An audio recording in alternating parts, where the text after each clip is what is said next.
જોઈ રહ્યા છો નિખરતા ગુજરાત ન્યૂઝ। હવે જોઈએ અગત્યના સમાચાર। તરણેતરના ભાતીગળ મેળામાં પશુની હરીફાઈ તેમજ ઘોડા રેસનું આયોજન કરવામાં આવ્યું। સુરેન્દ્રનગર જિલ્લાના ચોટીલા તાલુકાના થાનગઢ પાસે આવેલા તરણેતર ગામે પંચાલ ભૂમિ તરણેતર ખાતે ભવ્ય મેળાનું આયોજન કરવામાં આવ્યું છે। તરણેતરનો મેળો દેશ વિદેશમાં પ્રખ્યાત છે, ત્યારે તરણેતર મેળામાં દર વર્ષે મેળા દરમિયાન પરંપરાગત ભાતીગળ અને ઓલિમ્પિક રમતગમત, પશુ હરીફાઈ, બળદ હરીફાઈ વગેરે ગ્રામીણ રમતગમતોની હરીફાઈનું આયોજન રાખવામાં આવે છે। તરણેતરમાં યોજાતી વિવિધ હરીફાઈમાં લાડવા હરીફાઈ પણ રાખવામાં આવે છે, જેમાં જે વધારે લાડવા ચટ કરી જાય તે વિજેતા જાહેર થાય છે। આ લોકમેળો મહાદેવના સાનિધ્યમાં યોજવામાં આવે છે, જેમાં લાખો લોકો આ મેળાનો આનંદ માણે છે। તરણેતરના મેળામાં એકતા પણ દર્શન થાય છે, તેમજ મેળા દરમિયાન ભજન રાવટીઓ અલગ અલગ ગામડામાં રાખવામાં આવે છે, તો ભજન અને ભોજન મેળામાં ખાસ જમાવટ બોલાવે છે। આ ભાતીગળ મેળામાં દેશ વિદેશના મહેમાનો ઉપસ્થિત રહે છે। માત્ર 3 દિવસ માટે ખુલ્લો મૂકતો તરણેતરના મેળાની આગવી ઓળખને કારણે આ મેળો ખુલ્લો મૂકવામાં આવે છે। ત્યારથી માત્ર 3 દિવસમાં જ લાખોની સંખ્યામાં માનવ મેળામાં ઉમટી પડે છે।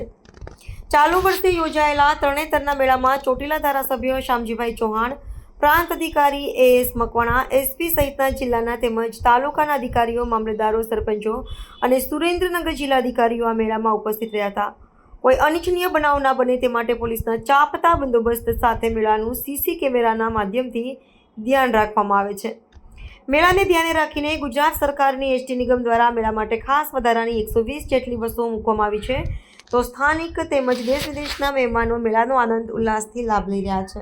મારું નામ મંજુલાગીરી, મહંત શ્રી મંજુલાગીરી। મારા ગુરુનું નામ લીલાગીરી।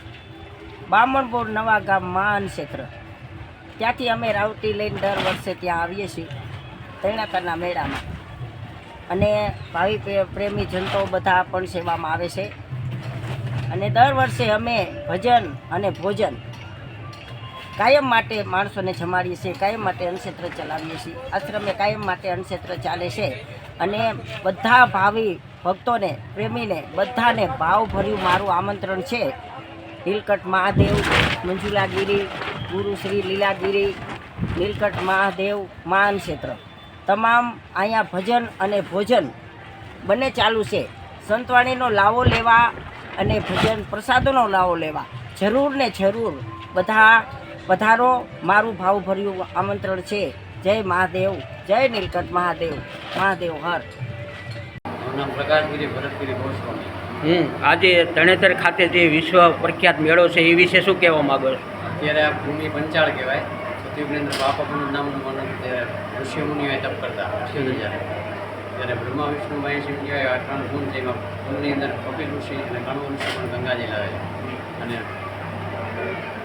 ઋષિ પંચમીનો મેળો દેવોનો ઋષિએ મેળો કરેલો છે। ઋષિ પંચમીનો મેળો પરંપરા આવેલો છે। ઋષિ પંચમી દિવસે દાદા સ્વયંભૂ પ્રગટ થયેલા, કે ઋષિ પંચમીનો મેળો પરંપરા આવેલો 3, 4, 5 અને 6 4 દિવસનો મોટો મેળો યોજાય છે। જય ભગવાન, જય ભગવાન। આ મંદિર કેટલા વર્ષો પુરાણું છે? આ મંદિર સતયુગ વખતમાં એમ કહેવાય છે કે કર્મ ઋષિએ એમ કહેવાય કે ભોળાનાથને પ્રગટ કરેલા લેખમાંથી વિષ્ણુ ભગવાને કર્મ પૂજા કરેલી એટલા વર્ષો। અહીં અર્જુને માછલી વીંધી હતી એ વિશે શું ઇતિહાસ? દ્રૌપદીનો સ્વયંવર આજે મંદિરની પટાંગણની અંદર જે તુલસીનો ક્યારો છે એ જગ્યાએ દ્રૌપદીનો સ્વયંવર રચાણો। આ મેળો કેટલા દિવસથી ભરાય છે? આ મેળો આદિ અનાદિથી ચાલ્યો આવે, ઋષિઓ અને દેવોએ કરેલો મેળો છે। પરંપરા ઋષિ કહેવામાં આવે છે।